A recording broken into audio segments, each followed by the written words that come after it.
নমস্কার বন্ধুরা, উপন্যাসের পাতায় তোমাদের স্বাগত। আমরা কিন্তু চলে গিয়েছিলাম একটা অ্যানিভার্সারি অনুষ্ঠানে, আর সেখানকার মেনু কি খাওয়া দাওয়া হয়েছিল তোমাদের সাথে আজকে শেয়ার করব। তো প্রথমেই কিন্তু চলে এসেছিল নানপুরি আর চানা মশলা। নানপুরিটা কিন্তু খুব সফট ছিল আর চানা মশলাটাও কিন্তু ভীষণ টেস্টি ছিল। এরপরেই চলে এসেছিল গরম গরম ডাল আর মুচমুচে বেগুনি। শীতের সন্ধ্যায় কিন্তু এরকম গরম ডাল ভাত আর বেগুনি তো একটা আলাদাই মজা। তো আমরা খেয়ে নিলাম।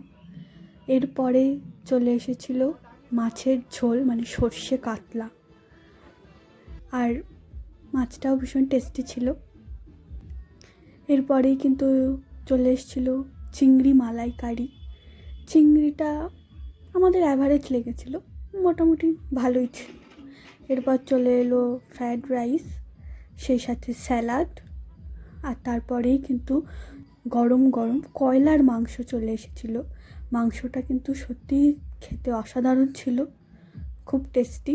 আর আমার একটা পছন্দের পিস পড়েছিল, আমার কিন্তু এই মাংসের এই পিসটা খেতে ভালো লাগে।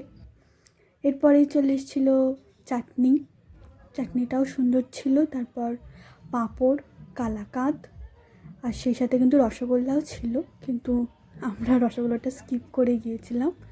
এরপরে এই আমুলের দই আর সাথে হজমোলা। খাওয়া শেষ করেই দেখি বড়বউ নাচা শুরু করে দিয়েছে। অনুষ্ঠানে কিন্তু ডিজের ব্যবস্থাও ছিল, আর বড়বউ কিন্তু এখানে নেচে পুরো শীতের সন্ধ্যা জমিয়ে দিচ্ছিল। আমাদের দেখতেও খুব ভালোই লাগছিল। এরকম আরও ভিডিও দেখতে আমাদের চ্যানেলের সাথে থাকুন। ধন্যবাদ।